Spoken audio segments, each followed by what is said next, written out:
भाई सब वॉर रुकने का नाम ले नहीं रहा है और यहाँ पे भारत में धंधे चौपट होना स्टार्ट हो चुके हैं। यहाँ पे एक एक करके ना हर धंधा बंद हो रहा है। तो इसमें एक सवाल निकल के आता है कि भैया ई कॉमर्स कितना इफेक्टेड होगा और अगर होगा तो हमें क्या करना चाहिए, कौन कौन सी स्ट्रेटेजी अभी ई कॉमर्स सेलर को यूज करनी चाहिए, डिटेल में बताने वाला हूं। तो अगर आप ई कॉमर्स बिजनेस स्टार्ट करना चाहते हो या ऑलरेडी करा है तो ये वीडियो आपके लिए बहुत ही इंफॉर्मेटिव होने वाली है।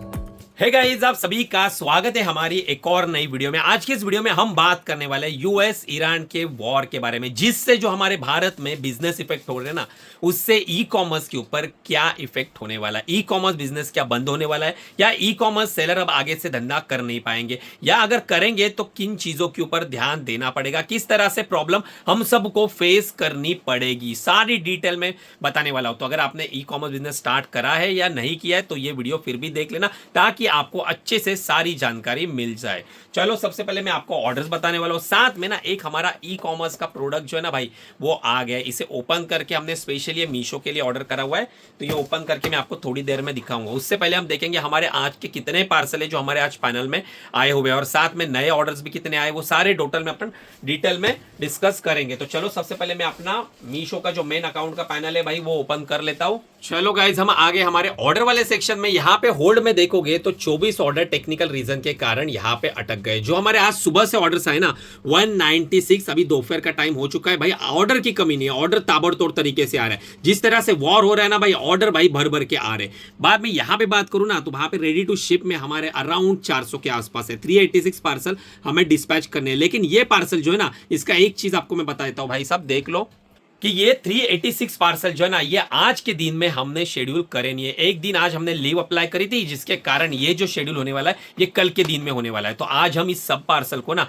पैक करके रखेंगे और कल के दिन में डिस्पैच करेंगे। साथ में जो आज के दिन में आए ना 196 ऑर्डर्स, ये परसों के दिन की डेट आ गई, लेकिन हम ये परसों के दिन में डिस्पैच नहीं करेंगे। इनमें से आधा फ्लो जो है ना, मतलब अगर ये 400 होता है तो 200 फ्लो कल के दिन में डिस्पैच करेंगे। 200 का जो बचा हुआ है वो कल के पार्सल जो आएंगे ना, कल नए ऑर्डर्स आएंगे उसके साथ आज के ये 200 मिला के वो सारे पार्सल परसों के दिन हम डिस्पैच करेंगे। क्योंकि क्या होता है ना, एट ए टाइम अगर ना आप सारे पार्सल डिस्पैच करने जाओगे ना तो लोड भी आता है और हमारे पास स्टाफ भी, मैन पावर भी कम है, इसके कारण ना दिक्कत हो सकती है। तो चलो इसका जो एसएल है वो एक दिन आगे का, इसीलिए कोई टेंशन नहीं है, ब्रीच नहीं लगने वाला। अब भाई साहब यहाँ पे आप देखोगे ना तो हमारे स्टाफ ने ना सुबह से पैकिंग जो है ना वो स्टार्ट कर ली थी। मैं हालांकि थोड़ा लेट आ चुका और यहाँ पे देखो भाई भर भर के पार्सल पैक करके रखे। अभी तक ना ये 396 जो ना था, 396 समथिंग कुछ काउंट था ना, ये पूरा नहीं है। इसमें से कुछ लेबल जो है ना वो डाउनलोड हुए ही नहीं, तो ये आधा ही काउंट रहेगा। तो ये पार्सल तो पैक हो चुके हैं, बचे हुए पार्सल भी अभी शाम के समय पे हम कर देंगे कंप्लीट। चलो भाई, अभी हम बात करेंगे वॉर के बारे में। तो देखो भाई 20 दिन से ना पिछले वॉर कंटिन्यू चल रहा है। स्टार्टिंग में तो लगा था कि भैया 8-10 दिन में रुक जाएगा,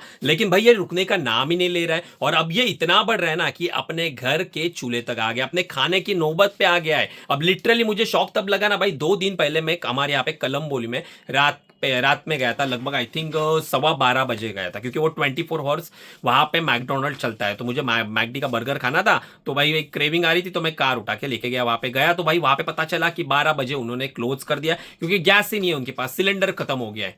अब मैकडोनल्ड वाले के पास गैस नहीं है। आप सोचो भाई कितनी वर्स्ट कंडीशन हो रही है। बाकी अगर लोकल के शॉप की बात करूँ ना तो बहुत सारे रेस्टोरेंट जो है ना वो बंद होना स्टार्ट हो गए, क्योंकि गैस मिल नहीं रहा है, और मिल रहा है तो ब्लैक में मिल रहा है भाई। 4000 रुपीज सिलेंडर के चार्ज कर रहे हैं, मतलब 3-4 गुना ज्यादा पैसा देना पड़ता है। तो फिर भाई उनको अफोर्डेबल नहीं है कि भैया वड़ा पाव बेचना है या कोई भी चीज बेचनी है, तो वो इतना अफोर्ड कर नहीं पाएंगे। इसके कारण ना दिक्कत हो रही है। घर में भी गैस नहीं मिल रहा है भाई, लोग भाई कतार में लग गए भाई 2-2, 2.5-2.5, 3-3 घंटा। अब दिक्कत क्या हो रही है ना, ये सब चीजों से ना दिक्कत ये हो रही है ना हमारे ई कॉमर्स बिजनेस। देखो ई कॉमर्स बिजनेस ना, मैं बोलूं ना सबसे सेफेस्ट बिजनेस है। चाहे ना कोई भी आ गया ना तो सबसे ज्यादा इफेक्ट ई कॉमर्स में आता नहीं है, क्योंकि ये पूरा ऑनलाइन बिजनेस है। लेकिन यहां पे थोड़ा अलग तरह का इफेक्ट आने वाला है। वो क्या आने वाला है, मुझे ना पर्सनली मेरी कंपनी है ना जहां से हम प्रोडक्ट उठाते, उन सब के भाई नोटिफिकेशन आना स्टार्ट हो गया, क्योंकि जो पैकेजिंग मटेरियल रहता है ना वो महंगा हो गया है, सीधा दुगना हो गया है। मतलब जो पन्नी रहती है या पैकिंग में और कोई जो मटेरियल लगता है वो सीधा, मतलब जो पन्नी पहले 2 रुपए की आती थी अब सीधा वो 3 रुपए 80 पैसा हो गया। मतलब 100% डायरेक्ट गेन आ गया, 90 to 100%। अब उसके कारण क्या हो रहा है ना, माल भी एक तो शॉर्टेज आ रहा है, कपड़ा भी शॉर्टेज आ रहा है, इसके कारण रेट बढ़ रहे हैं। तो अगर आप ई कॉमर्स बिजनेस कर रहे हो, आपके कोई आर्टिकल्स जो है ना भाई अच्छे से चल रहे हैं ना, तो मैं आपको रिकमेंडेड करूंगा भैया स्टॉक भर के रखो।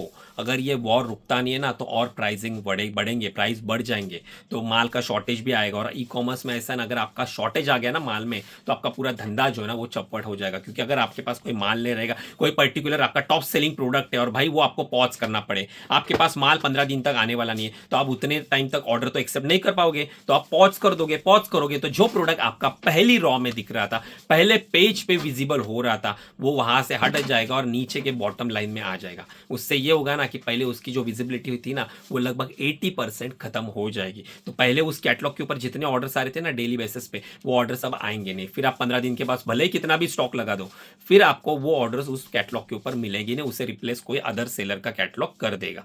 तो ये सच्चाई है। तो स्टॉक भर के रखो भाई, जो माल नहीं है ना उसका स्टॉक भर के रखो, क्योंकि रेट बढ़ने वाले, रेट की कोई गारंटी नहीं, और ये वॉर रुकेगा ये भी लगता नहीं है। जिस तरह से जो आक्रामक स्थिति हो रही है ना, ईरान जिस तरह से आक्रामक हो रहा है ना भाई, ये लगता नहीं है भाई अमेरिका से रुकने वाला है। तो भाई अपना एक काम करो, आप स्टॉक भर के रखो।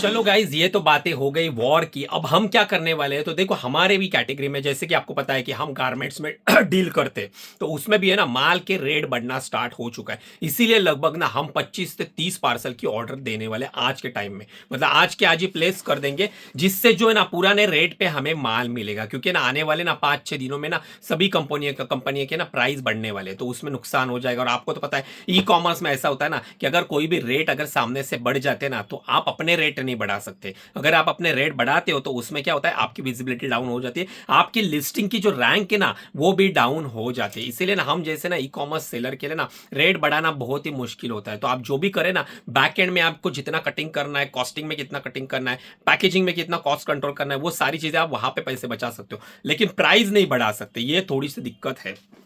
तो आज हम ऑर्डर देनी है लगभग ना 25 से 30 लाख रुपए का माल हमको ऑर्डर देना और एडवांस में बुक करके रखना है। अगले 1 महीने भाई इतने माल आने वाला ना, इतना माल आने वाला ना, सोचो नहीं, बहुत पूरा, मतलब हमारे पास तो जगह भी नहीं होगी इतना माल रखने के लिए। इतना हम बल्क में ऑर्डर देने वाले, सारा माल हम ट्रांसपोर्ट वाले के गोडाउन में रखेंगे। जैसे जैसे रिक्वायरमेंट लगेगी वैसे वैसे 4-4, 8-8 कार्टन जो है वहां से हम छुड़ाएंगे। तो चलो अभी हम बात करते हैं, जो मैंने वीडियो के स्टार्टिंग में आपको बताया कि भाई मैंने अमेजोन से एक पार्सल मीशो के लिए ऑर्डर करा था, जो कि हमारा होम एंड किचन है ना। आपको पता है कि हमने एक नया बिजनेस भी स्टार्ट करा है होम एंड किचन कैटेगरी में, उसके लिए ये यूजफुल होने वाला है। मैं आपको इसको अनबॉक्स करके दिखाता हूं कि अंदर कौन सी चीज हमने ऑर्डर करी है। तो चलो गाइज, इसको मैंने अनबॉक्स कर दिया है, इसके टेप हटा दिए, और देख लो भाई आज से ना हम हमारे होम एंड किचन के लिए ना मीशो की ब्रांडिंग यूज करने वाले हैं। जो हमारे मीशो के प्रोडक्ट्स है ना, जो हम होम एंड किचन कैटेगरी में बेचते, तो उसमें हम ब्राउन टेप यूज करते थे। अभी उस बॉक्स को पैक करने के लिए मीशो की टेप यूज करेंगे, जिससे थोड़ा कस्टमर एक्सपीरियंस अच्छा लगेगा। कस्टमर जब पार्सल को रिसीव करेगा तो उसे ये लगेगा भैया ये मीशो की तरफ से आया है। तो थोड़ी ऐसी छोटी छोटी चीजें आप भी इंप्लीमेंट कर सकते हो। इसके साथ भाई साहब एक और इंपॉर्टेंट चीज है जो मैं आपको बताना चाहता हूं, वो है हमारा पैकिंग मटेरियल। आप ई कॉमर्स में काम करते हो तो ऑब्वियसली बात है आपके पास पैकिंग मटेरियल होना चाहिए। और अभी जस्ट मैंने चेक करा ना, तो भैया माल शॉर्टेज होना स्टार्ट हो चुका है। जो रेट है ना एक्चुअल में, वो रेट भी बढ़ना स्टार्ट हो चुका है। तो अगर आपके पास लिमिटेड पैकिंग मटेरियल है, मतलब हमारी जो ये दिखा देता हूँ भाई साहब, ये जो पॉली बैग आती है ना मीशो की authorise poly bag, barcode, main यहाँ प्लास्टिक जो है ना उसके रेट बढ़ रहे हैं, क्योंकि जो दाना आता है ना वो महंगा हो रहा है। इसीलिए ना आपको अगर पॉली बैग की रिक्वायरमेंट है, अगर आपके पास आगे के 2 महीने का स्टॉक नहीं है ना, तो भाई साहब बाय करके रखो आपके ऑर्डर के हिसाब से। हम तो ऑर्डर डालने वाले, क्योंकि ऑलरेडी है ना भाई बढ़ गए रेट। मतलब जो मैं पहले लेता था ना 5000 में लेता था कुछ लगभग 7500 या 7800 में, वो अभी 10,000 रुपए के ऊपर हो गया, लगभग 2500 रुपए का जंप आ गया। और ये भी है ना, मैं आपको बताता हूँ, ये भी इनका पुराना स्टॉक है, इसीलिए इन्होंने ना 30% ही रेस करा है प्राइस में। लेकिन जब इनके पास ना नया परचेस होगा, नए दाने बाय करेंगे और फिर नई पॉली बैग बनेगी ना, तब सीधा डबल कॉस्ट हो जाएगी। जब तक ये सिचुएशन अंडर कंट्रोल नहीं आती ना, तब तक भाई रेट ऐसे दौड़ने वाले ना प्लास्टिक के, सोचो नहीं। इसीलिए अगर आपके पास पैसा है, थोड़ा इन्वेस्ट करके ना पैकिंग मटेरियल में डाल के रखो, स्पेशली पॉली बैग में, क्योंकि ये शॉर्टेज भी हो जाएगा। अगर आपको ना भाई किसी ऑथोराइज वेंडर के पास अगर आपके स्पेसिफिक साइज में माल नहीं मिलेगा तो क्या करोगे आप?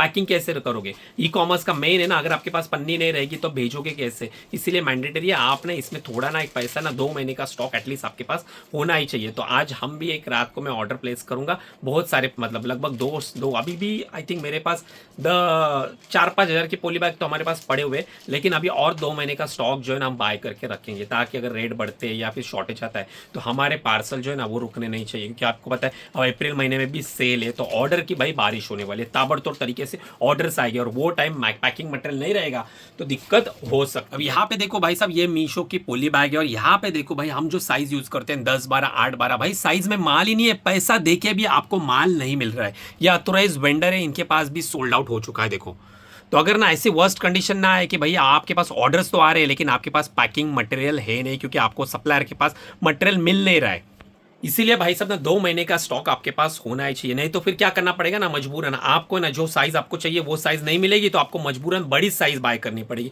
मतलब 10-14 या 14-16 ये साइज में आपको भेजना पड़ेगा। तो उससे आपका नुकसान 2 तरह का हो सकता है। एक तो वो पोली बैग आपको महंगी मिलेगी तो वो पैसे का नुकसान, ऊपर से आप अगर बड़ी पन्नी में प्रोडक्ट बेचते हो तो वॉल्यूमेट्रिक जो वेट होता है ना वो आपका इंक्रीज हो जाता है। तो जहां पे आपके वेट के ऊपर ना आज तक ना आपको 60 रुपये चार्जेस लग रहे थे, तो अगर आपने बड़ी पन्नी में भेजा ना तो उसके 80 रुपये चार्जेस लगेंगे, तो दोनों तरफ से आपका नुकसान हो सकता है। तो अगर आपको आपके साइज में जो रिक्वायरमेंट है उसमें माल मिल रहा है किसी भी वेंडर के पास तो भैया थोड़ी क्वांटिटी में बाय करके रख दो। चलो भैया आज की वीडियो हम यही तक रखते हैं, बाकी आप चैनल पे नए हो तो चैनल को सब्सक्राइब कर देना, वीडियो को लाइक जरूर कर देना। मैं मिलता हूं आपसे हमारी नेक्स्ट वाली वीडियो में, तब तक के लिए गुड बाय गाइस।